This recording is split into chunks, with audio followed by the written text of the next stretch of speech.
Hello. Welcome to the Blindsided Podcast, episode 20. And today we're talking about To Thine Own Self Be True. And we're going to break it down, talk about some principles, how to take a deeper dive into that. I don't know if we'll ever get to the bottom of it because that's a wonderful principle that Shakespeare gave us. My name is Charlie Collins. I'm a co-host of the Blindsided Podcast. I am a speaker, a coach, and I am a published author, living my best life I can for today. Morning, Charlie. Hi, Stan. My name is Brenda.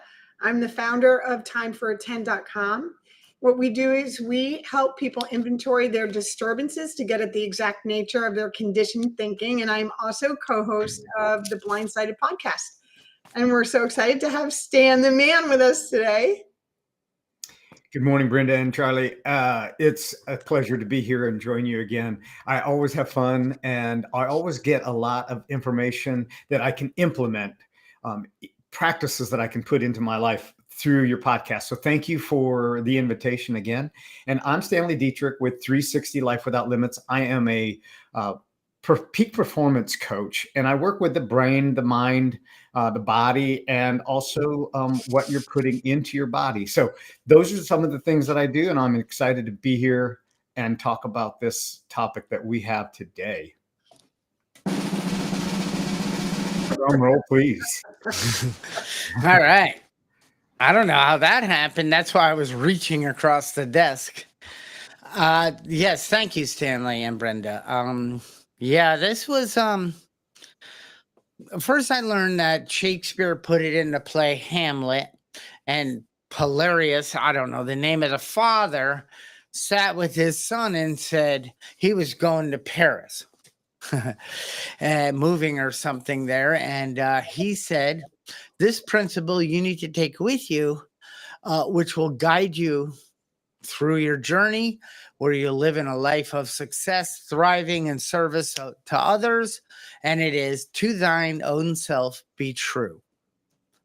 And that, I'm like, that is pretty powerful. Also, in the AA recovery program, each year, people that stay sober get a medallion.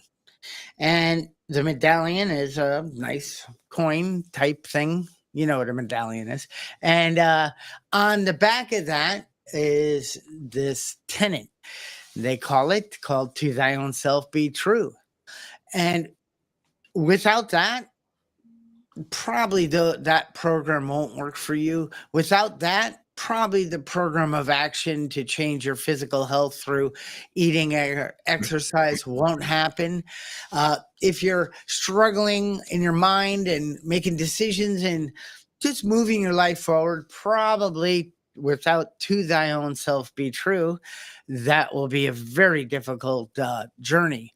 And there's a pain that we all need to have in our life. We're going to have it no matter what. It's the pain of regret or the pain of discipline. And even though we can take this is simple, whatever that button is at Staples, and move more towards pleasure and doing things to avoid the pain that we may be feeling. And to thy own self be true. That is not the principle's meaning. Eat, don't do, watch lots of whatever that is for each person. And I just feel that I know what we're going to do. We're going to try to uncover, discover, discard. So we'll look at the problem, and then we'll, instead of what activates in us normally is, well, I blame. It's not me. It's outside. It's those people. It's the government. It's the lights in my house. It's the rain today. So, well, first we got to look at that, and then we admit that, okay, I take responsibility. This is my problem. This isn't outside of me. To thy own self be true. And then maybe I need to ask for help to put a plan of action, or I'm not sure how to move from this to a better version of me. And I might need to hire a coach.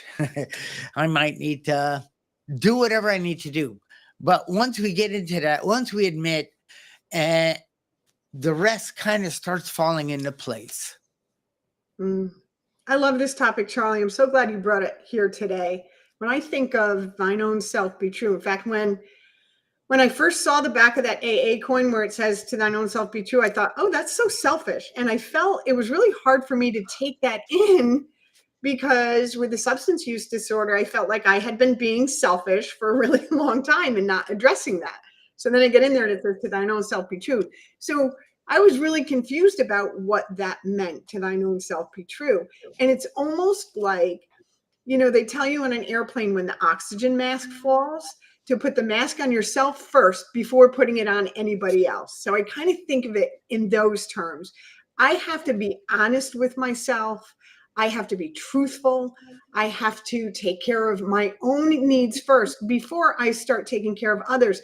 But what it means to me too, which is really important, is don't say yes to things that I really don't want to do, right? Because that is dishonest and that's not being true to myself. And the majority of my resentments in life came because I said yes to something that I really wanted to say no to. And then I had a resentment before I had to do whatever that thing was, whether it was a commitment or going to a party or helping a friend out. I had a resentment before. So for the whole time leading up to it, a resentment during doing it. And then I held on to that resentment for pretty much a long time afterwards. So when I do the to thine own self be true, I say yes when I mean yes. I say no when I mean no, and nothing in between. And it saves me all of that, just that muck that goes on in between when I'm being dishonest. Yeah, I like that. And when I think about this statement, I think about who is the person that's in the mirror. So that's the person that I got to be true to. So there's no other reflection. There's no other pictures. I don't have anybody else's pictures on my mirror. And so each day I'm comparing myself to me. I'm not comparing myself to somebody else because I don't know what it is that they've experienced or what they've gone through. So comparing myself to myself as to where I was yesterday and to thy own self be true is that I am putting that marker and going, what can I do? What can I do better? Or how can I be better than I was the day before? And not get into this self-deprivation of comparing myself to, let's just say, Tony Robbins or Jack Canfield or Les Brown, some of the big names, because I don't know all the things that they went through. I know what I went through, what I've gone through, and what I'm going through. So if I can take some of those things and go, how can I implement an element to take myself to the place that I want to be? And then I don't get into this imposter syndrome, and I can actually enjoy who I am and where I'm at in the moment. And Stanley, when we compare, if I compare myself to another person, most of the time I'm less than. And it's like, why do I do that? Maybe if they're living a life based on excellent principles and they're successful, maybe learn from them instead of having this feeling, I wish I could be like that. Yeah, but that guy works 15 hours a day and has for 12 straight years to get where he is. I just want it. I mean, Right. why do you got to make things so dang hard? And then the other compare is I'm better than. And that one, neither are good because nobody compares and comes out even. That would be boring. So, I like that you brought that up, because is it true that I need to be like somebody who's successful? No. It doesn't mean that what tactics, strategies, things they did, because I compare you to Tony Robbins and you're the same. You're just not 7 feet tall, and you don't have the marketing system put together so you can, but from content and quality and service and principles and beliefs and values, the important stuff, we got that. So I just quickly want to tell. So I went out and to my very first conference in my life in 2007. Conference, as in personal development type of thing, learning that I had no idea that I never read a book up to that point, and I didn't know that there was, because I went to regular school and all that. No one ever sat down and talked to me about being true to myself and taking responsibility and believing in yourself and believing it's possible and asking for help when you need it. I didn't know any of that. I just thought you just deal with stuff. And I was in this conference and blew me away. It was Jack Canfield and someone else. And when I went to go in the second day, they had the badges outside. I probably told this, but this experience in my life has so many different outcomes of goodness. And I went to go in, I couldn't see my badge, and and I'm embarrassed, and I don't want to, I'm going, oh my God, I can't believe this. And people would come and I'd just stand there, and then I'd start looking up real close, scanning the table. I need to go home. I never should have come. I'm not as good as these people. They're all smarter than me. I'm just illegally blind. It just goes like that. So I finally said, ask. It's not going to kill you, and you might get a no. So I asked the next person. They were very happy to help me get my name badge, and I ran in. But I told that story for some weird reason to Jack Canfield on the break. See, I wasn't there ready. I hadn't seen the problem, and I wasn't ready to admit it. But in that moment, he made me stand up in front of 300 people, and he then coached me in front of them all. And I thought coaching was, you're being mean to me, because what he's doing is helping me see the problem so I could admit that I'm generating it. And then I could form a plan or move through it. And, he said, so how long have you been doing this? Most of my life. Yeah. How's that working for you? He didn't say that, but he said, why do you carry this chip on your shoulder around with you everywhere? Do you think you're less than because you're legally blind? I'm like, well, duh. I'm thinking, yeah, obviously I'm less than, and he's like, so he went through the coaching with me. And then he asked, how many people in this room, if Charlie asked you for help, would you help them? And the place erupted. And he said, why do you think we're here? And I don't mean in this room. I mean on this earth, to serve, to help each other, to ask for what we want and the needs. And he went through this thing, and I was like, I still didn't like him even when he was done. It took a while for that to sink in. Mm-hmm. And I went from being afraid to ever ask. I just would rather play dumb, or, oh yeah, I know. Oh yeah, huh? I see, I know. Don't worry about it. I don't want you to know I don't know. So I know. And then I'd have to move. And then I moved from that, and then I became an asshole. That's not a swear. And, basically just ask. If I get a no, it moves me to a yes. And when to thy own self be true, I realize I can't do something on my own, or I just want to get some guidance, some support, some help. So I ask, and that could be going out, well, not for me, on a date, or have a lunch with somebody, or all these things in life. Wow. It's a great example, Charlie. I've heard you tell it before. I'm always amazed at your experience at that conference. Maybe I should go to a Jack Canfield conference. That might be good for me. So I like that you started talking about, both of you were talking about comparing.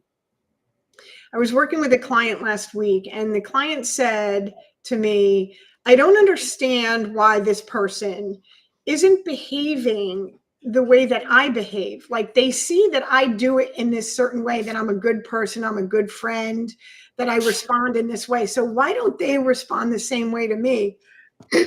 Excuse me. Why don't they reciprocate that response to me?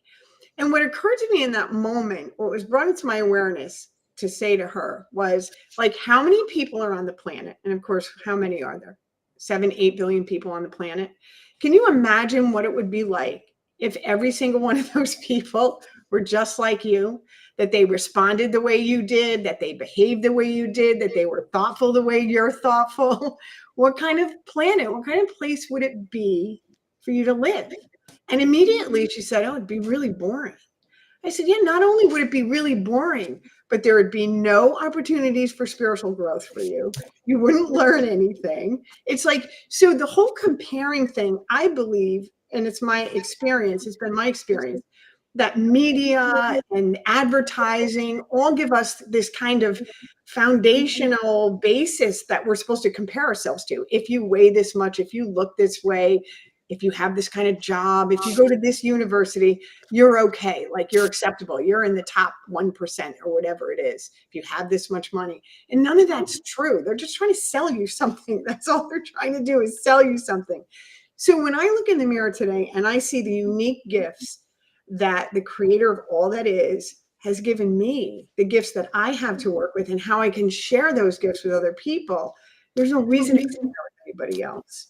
God created me in his expression as this human being, this person on this planet, to be a channel to funnel through me the gifts that he's bestowed on me. And that's it.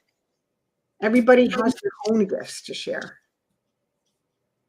I hear my microphone echoing behind me. Sorry about that. Yeah, I appreciate both of those answers.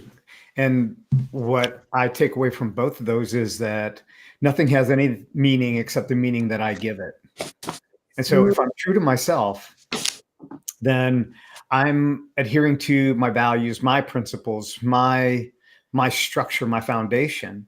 And this is where having someone on the outside of us being able to look in and not to tell us how to live, but to tell us how we are living and how it's not connecting that link. So how do we want to live and how are we living? There's a missing piece. And this is where the value of a coach comes in, a mentor. And just like you, Charlie, being at the conference, you already had all of these elements inside of you. And what Jack was able to do was just to extrapolate that, to bring it out into the front and center.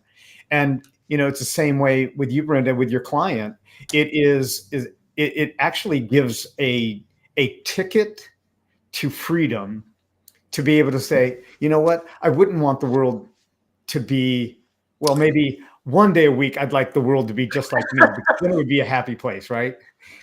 But the other 6 days, I need those challenges so that I can be true to myself. Because if I adopted the principles and the practices of other people, then I wouldn't be being true to myself. I'd be imitating a great original and be a cheap imitation. And I would rather be a great original than a cheap imitation. And that's what makes the flavor of life really web and flow. The ocean, the reason I love going to the ocean is because those waves go in and out and they challenge me. And so that's being true to myself. Oh, excuse me. Excellent. So in the description of today's, and Stanley, both of you were just talking about it. What I feel like I'm off the beam. What's the beam? Well, it's a connectedness. It's a thriving success mind. It's like the day just flows nice, and it's not about how much money my being is grateful. And but I don't know, for a long time, I don't know I'm feeling depressed at times, down, disconnected. I'm off course. I don't even know what on course is, but it just seemed like every road and thing I was doing was just not that easy. It's like, God, life is, it's not easy, and it's not meant to be. But you know what I mean. Once aligned and coming from the true self that I was born with, but it got blocked. I blamed my blindness. I wasn't smart enough, so I couldn't go to college. So I started stacking all the things that wasn't giving me the ability anymore to look inside and say, is this truly what you want? Is this really what you believe? Are these the people you really want to be around? But I had to do work to get to that point. I had to first again say, what's the problem? In what area of my life? And this is really cool because we don't need to go get a special degree or anything. It's already a part of who we are. We were born with it. And boy, I'll tell you, and I forget, I get busy and I'm like, ew, why did I make this? Why am I doing what I'm doing right now? It's not aligning. But, nowadays, so it's like, I ask why a lot in my mind, not to the person. So in talking about the times that I feel off, you described it really well, Charlie, being disconnected. And I know what that feels like to be disconnected. And in my own experience, when I'm feeling disconnected, it's because I'm living from the neck up in this really confined space. My thoughts are being triggered. There's an old tape playing. It's conditioned thinking. And it all starts with being disturbed in some way. Something usually happens that sets me off course, that just hits me the wrong way. And then I go down this path, right? Now I'm not feeling good. Well, why am I not feeling good? I start interrogating myself instead of just pausing, taking a moment, regrounding, doing some simple things to get reconnected, like calling a friend and inventorying the disturbance, which is what we do at Time for a 10, and saying, this is kind of what happened in my day. And then I started to feel really off, and I have an accountability buddy or somebody that's getting me to dig a little deeper into that. So it doesn't last a week or 2 weeks. And then I do all kinds of behaviors to try and feel better that aren't good for me. But I get rid of it in the moment, in the day that it starts to happen, because I know instantly when I'm feeling disconnected. It's because I know what it feels like to be in my heart. I love to live there. Good things happen in there. Good things don't usually happen when I'm living up here. So in having a coach and having somebody that I can get on the phone with, talk about, that I'm feeling differently today. And that's all it needs to be. You don't even need to know why. I'm feeling differently today. Can you work with me on this? And work through why I'm feeling differently. And by the end of this session, get reconnected to the truth, because it's usually not even real or the truth that's going on. Get reconnected, and then I'm not carrying that offness throughout multiple days or weeks. Yeah, I think when we start to feel the resistance, I'm not going to say when I say I start to feel the resistance, when I'm looking at opportunities, not every opportunity is meant for me. And it may be a very good thing for the right person. But when I start to feel lack and myself, I'm not being true to myself. So to thy own self be true is that certain opportunities are made available every single day. But which one of those are the best suited for me to not just the path that I'm going, but that create the identity of me being who I am and furthering that. Now, this is where a coach comes in and is able to challenge and say, is this really where your energy, what do you feel? What comes up? And when I ask that question, and I'm realistic and I'm honest with myself, is it serving me? And do I see it? Do I see my passion, my purpose, and my perseverance being invested in that long term? And if the answer is no, then that's my my identity coming up, and that's being true to myself. And I can resist that. And how many times have we got into a relationship? And I'm not just talking about a personal male-female relationship. I'm talking about any kind of relationship. We've committed to a car payment, or we've committed to a house payment, or we've committed to buying something from somebody, or doing something with people that we weren't being true to ourselves. And then we go, why did I do that? Why did I go there? And that's when those little check marks come up, and we can use those as a rehearsal. And it's practice for the place that we want to go personally. It's authenticity. It's when we are authentic, we're coming from that place. But these actions that we take. Oh, I dropped my papers. Come from that place.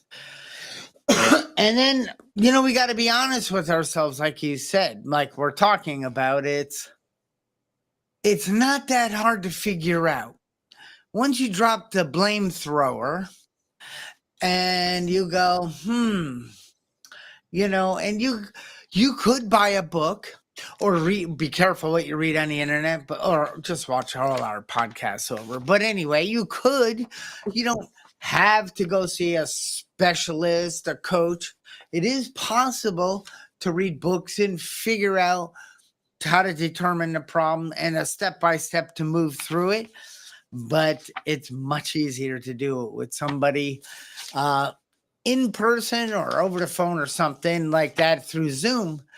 It's just more accountability. It really, most of my growth. Now I can read and implement things, but until I got to a mind that could be self-aware and not selfishly aware, but aware of what's taking me off course, what's making me feel off the beam, disconnected.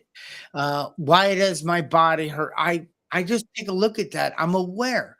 And my first thought isn't, who did this to me? It's not, it's time to go look in the mirror. Time to go and then maybe raise my hand. Sometimes I don't know. And I need to give it permission.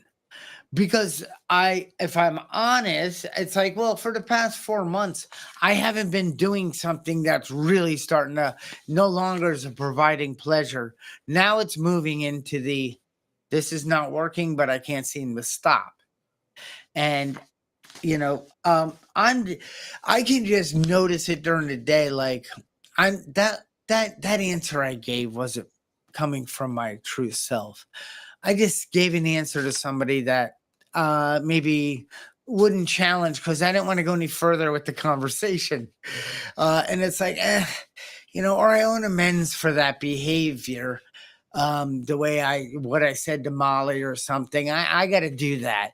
It's these little, it's like, because again, the pain of regret or the pain of discipline. But the beautiful part about the pain of discipline is once it's practiced and the pain gets less and it turns into a healthy habit. But the pain of regret only gets worse. Mm-hmm. So true, Charlie. You talked about self-awareness, and we talked earlier about rigorous honesty. And there was a statistic I think I read it yesterday or the day before, and it said something like 80% of the population isn't self-aware. They don't know really what self-awareness is. And it's kind of what you were talking about just now, Charlie. It's not having the ability. You had some moments of this, and now you recognize it. And there's many people out there that live this way, is they will have these situations where they're not telling the truth, or they're just trying to get out of a conversation with somebody, or they're saying yes when they really mean no. And they're not aware of the consequences of doing that, how that tentacles out into their life, and it becomes a kind of a habitual behavior that blocks them not only from their own authenticity, but from connecting with the authenticity of another human being. Because if you're not being honest with them, you're not receiving the honesty back in. What you put out is what you get back. That's the law of the universe. So the other risk in behaving this way is that that's what you're going to attract into your life. So becoming self-aware is actually taking the time to pause and look at the way that you take in information and respond to it. Take in the situations and respond to it.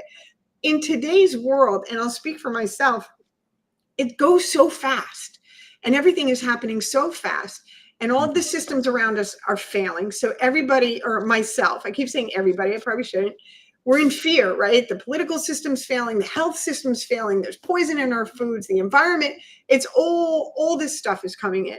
So people are afraid. So with all of that stimulation coming in, people they're moving very quickly through life, myself included sometimes. And by holding myself accountable, by connecting with somebody on a regular basis and sharing the fear feelings that I'm having and the way that I'm responding to them and what I'm doing in my life around fear. I recently went through this thing with food with both of you. And just in coming to you and saying, I don't like the way I'm eating, I have not been able to change it on my own, will you help me do it? Just by talking to both of you about it, this whole week I changed the way I ate. Just by saying the truth, by being my authentic self, by putting the truth out there that I'm not happy with not being able to control this part of my life and I need help with it, just like we talked about at the beginning of the podcast, my behavior has started to change. That's a good example of self-awareness. So self-awareness isn't something that you just wake up one day and say, oh, I'm self-aware. No, that's not how it works. We need to get really connected with other people that are self-aware so that they can teach us how to become self-aware. That's how it worked for me. There was a group of people that taught me how to become self-aware. And we actually at Time for a 10, we have a community Zoom that's completely free that our clients can come to and work with other clients that are on this journey of self-awareness. And we all teach each other self-awareness and we learn from each other's experiences, because there's a reason why there's 8 billion people on the planet. Everybody has something to offer and something to teach me. And it's just beautiful how that works. So awareness is, self-awareness is not just it's an action statement to become self-aware. We're so indoctrinated with the dopamine fix. Yes. And this is the plight. And when you say 80% of people are not really aware or self-aware, it's because we have so many attention grabbers that we don't have to be self-aware. Because sometimes I want to say that since we haven't learned to be self-aware from an early age, and I want to say it begins, let's say, before kindergarten, because we're now observing our external environment more than we're observing our internal environment. And now we're also indoctrinated and we're taught how to become slaves to a system to get approval. And by the desire to get approval, constant approval, we lose our identity. We lose who we are. And this is why I say, just take a survey. In kindergarten, you have 30 artists. In the 6th grade, you have 3. And it's because they've been told that their art or their work is not beautiful. It's not pretty. It looks ugly. But, Picasso, I want to say it's Picasso, that before he really became famous, the reason that he wasn't famous is because he was drawing everything like everything was seen. But when he started putting eyeballs on one side of the face, 2 eyeballs on one side of the face and the nose in a different place, that's when his work became exceptional and sought after. And he became true to himself, not trying to imitate other people. And that self-awareness was, he had a different mindset, a different creativity that he wanted to expose and express. And the more that we learn how to do that, and this is where conformity comes in. When I hear young people say, I'm not going to conform. I'm going to be me. I'm going to dress the way that I want to dress. I'm going to do the things that I want to do. But what they're doing really is they look like their friends and they're conforming. They just don't want to admit that. And that in reality is something that we all do. And I'm going to say we all do that because we want that acceptance.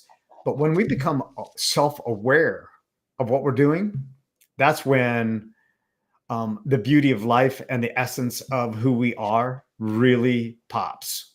Mhm. Yeah, and it's consequences. It's like, think it through. Am I going to say yes to this opportunity? Am I going to add or do this? But let me think it through. What's that going to look like when it's done? And sometimes well, not now, but maybe still at times, but I didn't think anything through. I just, in the moment, it sounded good. You release some dopamine by your offering to me in my brain, and I was like, yes. And then I got home. What did I do? So now it's like, give me 24 hours. I'll let you know. People are like, I know people. And then when I said that to a guy, and I said, well, I need 24 hours. I need to bring it. I didn't say this to the person. I need to bring it to my higher self and just make sure my body, it is aligning with that own self. And then I called the person and I said, it's a yes. And he goes, that I have never had someone say to me, let me think about this for 24 hours. He goes, that I was a little like, well, I don't understand. Why would he do that? It's either yes or no. I said, yeah, but in the moment, sometimes when it's a little bigger, ask or situation or opportunity, I gotta take a few moments to step back, think it through, pray about it, allow my body to say it's the right thing, because the gut will tell us. Well, tell me, I should say, because it likes me better.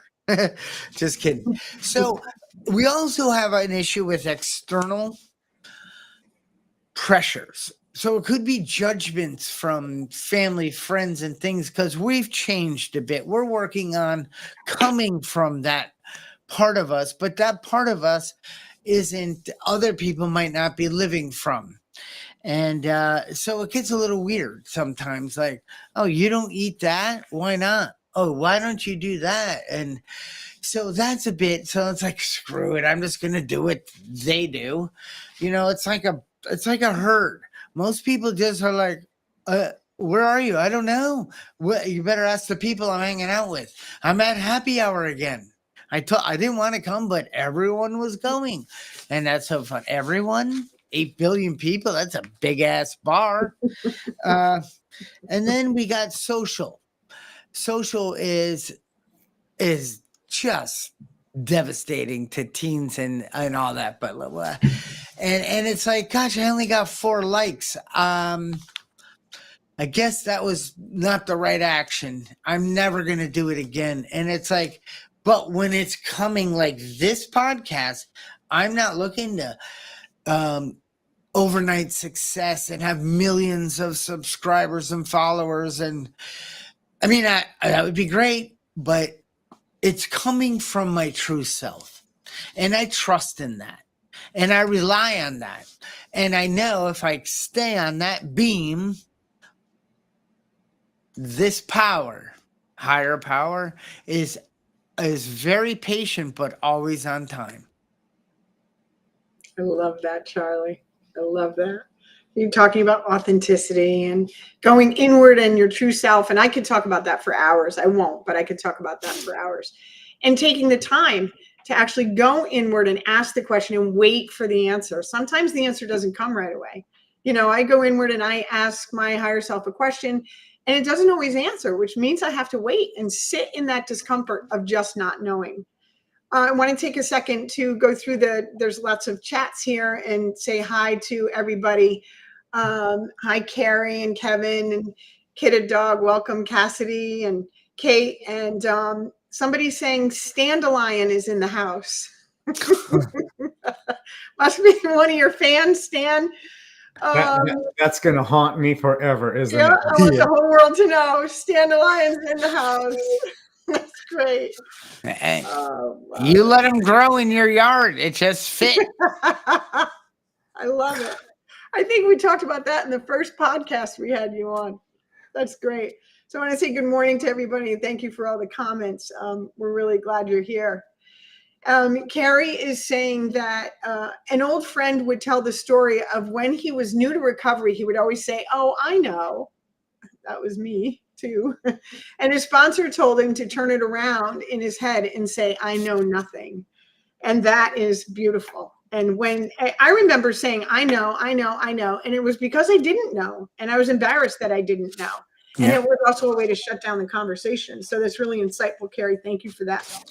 I wanted to comment on, the dopamine hit that Stanley was talking about. And, the people pleasing, having a conversation and agreeing with somebody when you really don't agree. It's a dopamine hit, like you feel accepted. And a lot of it, in my experience with life, has been, that seeking of validation from the outside to feel worthy on the inside. And it's a hole that just never gets filled. It's a hole that never gets filled. And we joke at Time for a 10 because, a lot of times the theme will come up of, there's 99 people in the room, and 100 people in the room, and 99 of them tell you you're beautiful and wonderful, and one doesn't. And the one that doesn't is the one that I'm going to think about for weeks, right?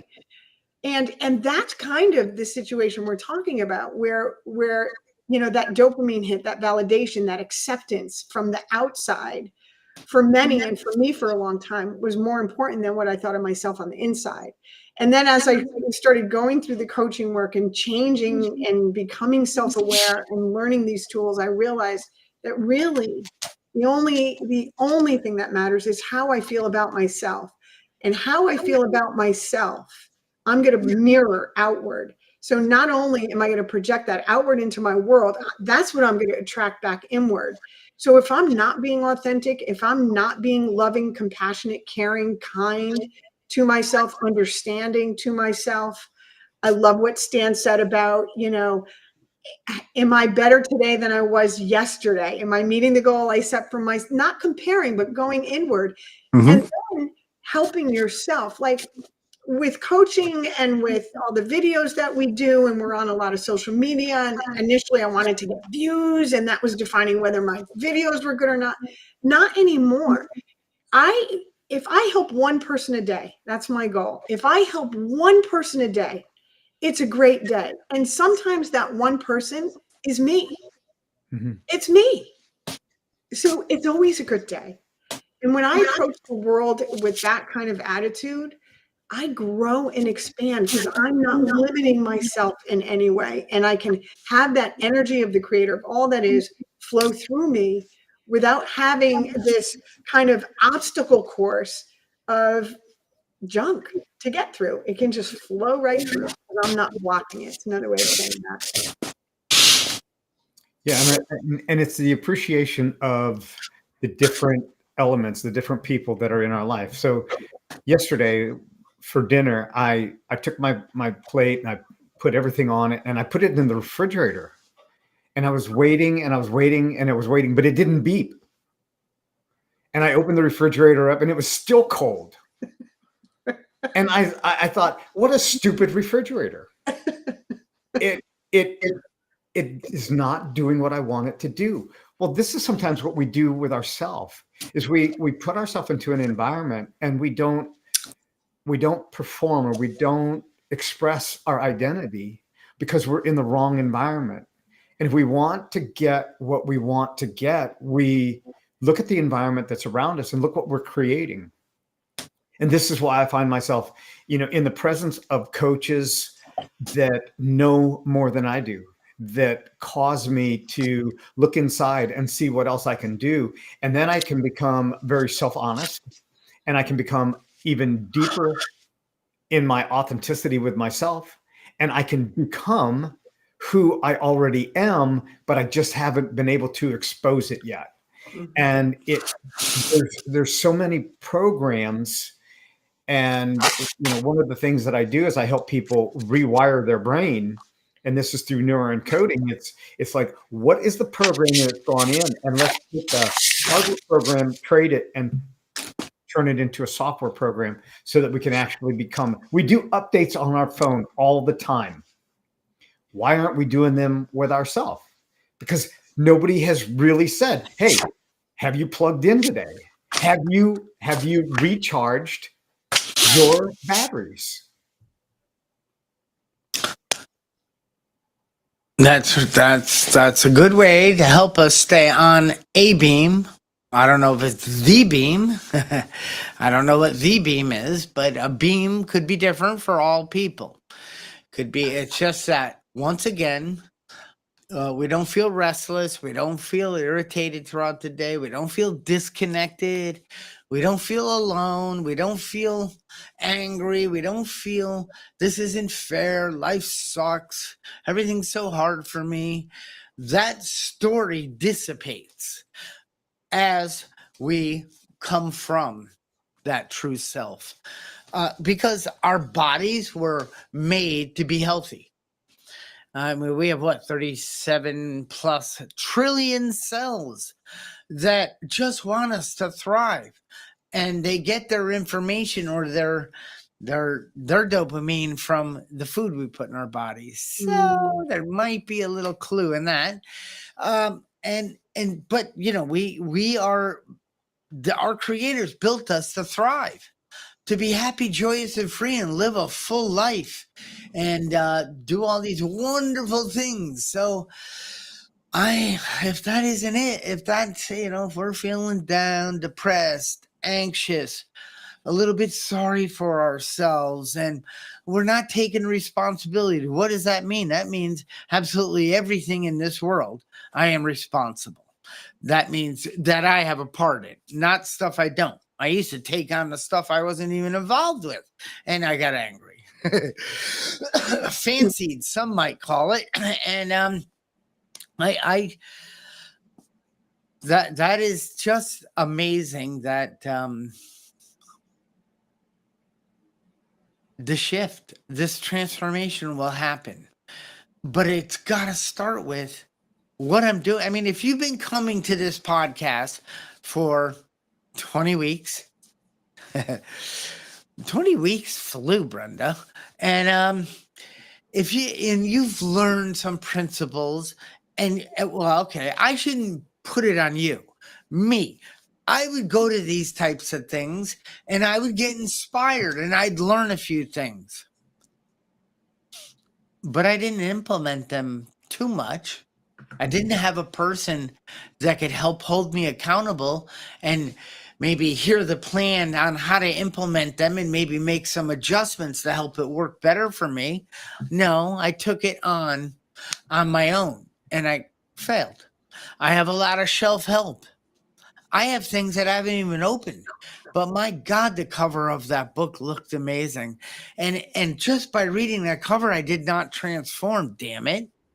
So, we got to look at what's going on. Just get on. You don't have to post it on all the social. Just go to the mirror, turn on good lighting and say, is this working? Am I getting out of bed in the morning going, yes, I am grateful. I get to. If that's what I believe, that's how our Creator designed us. That's how we should be springing into action throughout our day. And each day, life best lived is life by design, right? So, but that design must come from our true self. Absolutely, Charlie. The important thing to remember is that we're not supposed to be doing this alone. That's why there's 8 billion people on the planet. We are all supposed to be helping each other with our unique gifts and talents to thrive. We're supposed to be teaching each other, relying on each other. Even if you don't have a coach right now or you're considering getting a coach, in the meantime, pick up the phone. Talk to somebody about how you're feeling. Don't keep that stuff all bottled up inside until you're ready to do the work. At least be talking to somebody about how you're feeling and what your struggles are, so you're not carrying that load all by yourself. And I can't speak enough about how valuable having somebody to talk to is, and relying on the expertise of somebody else's experience. Like, I use Stan for, I was having problems with my knee, and I know Stan is a physical therapy guy. And so I gave him a call because I met him on this podcast. And it turned out to be, it's not really my knee, it's something else. And I'm working with him on all these exercises. And I wasn't able to Peloton for it was 2 months, and I've been able to Peloton now because I reached out to Stan. I relied on Stan for his expertise to help me with that. And it actually worked. And the same thing with Charlie. When I am struggling with any kind of emotional awareness, or I have a disturbance, and I'm a coach and I have a coaching team, and coaches need coaches too. I tell people that all the time. Coaches need coaches too. So if you're a therapist, or you're a counselor, or you're a coach, whatever, we need coaches too. And I call Charlie, and Charlie helps me through situations that I couldn't have helped myself through on my own, because my conditioned mind can't fix my conditioned mind. So I just can't stress enough how grateful I am to have these people in my life that I can reach out to, my coaching team, friends, people in AA, Stan, Charlie, the list goes on, that help me to become my authentic self on a daily basis. Because I don't always jump out of bed saying, woohoo, I'm so happy to be Brenda today. That's not how I wake up every single day. The days that I don't, I need some help, and it's there and available for me. I'm not unique in any way. It's available for you too. Yeah, the thing of it is we don't see what we are used to seeing, because we become oblivious to our normal. And if we're looking for the outside to social media, I mean, so many people get depressed when they go to social media, because what they're experiencing is, hey, they're not getting likes. And like you said, you can have 99 people that compliment you, and then the one person that says, hey, your button is in the wrong spot.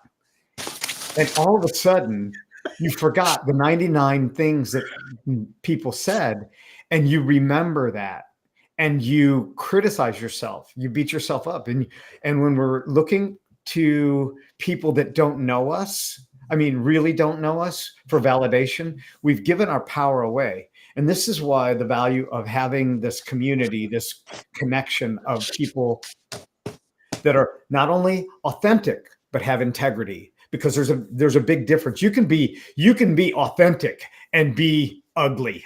Okay. I'll be nice and say it that way. Or you can be authentic and have integrity.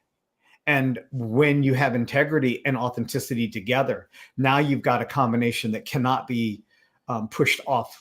It's not built on a foundation of sand. It's built on a foundation of concrete, and it's deeply seated. And so when we understand who we are, and sometimes we need somebody that cares about us to look inside and go, these are the values that I see.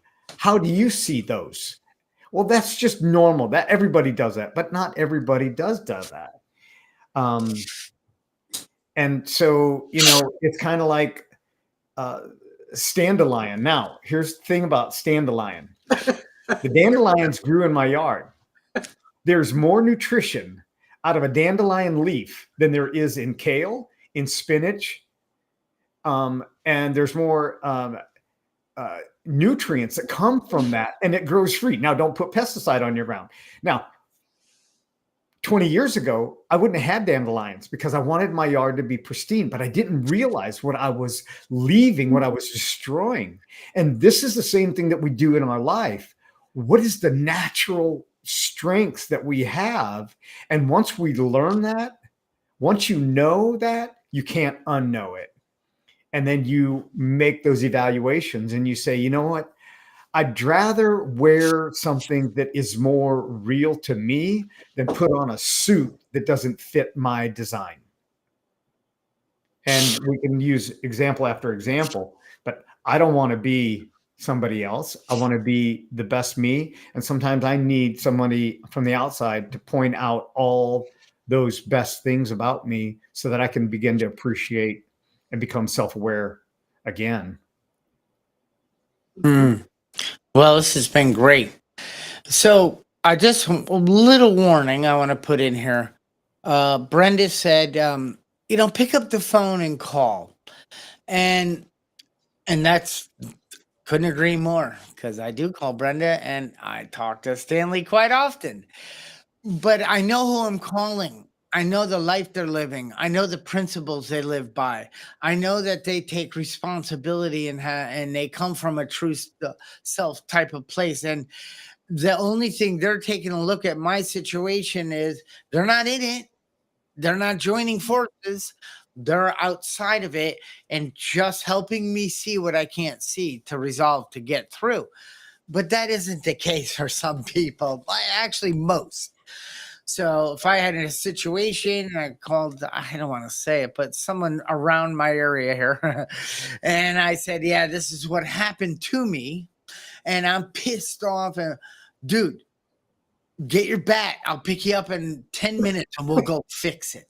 Well, that is asking somebody for help. And, but it isn't the help I needed to move through it. Even though part of me likes that solution. So just know who you're reaching out to, that you not so much you look up, but you like, they have a clean life. They're living in a way that you could get some good, healthy advice or guidance from. And yeah, this has been this is a lifelong, this is a practice. It isn't, for some reason, it's more of my go-to, but it's like, wait a minute, I have to stop myself because my most practiced way of living wasn't coming from that space. It was coming from what you think of me.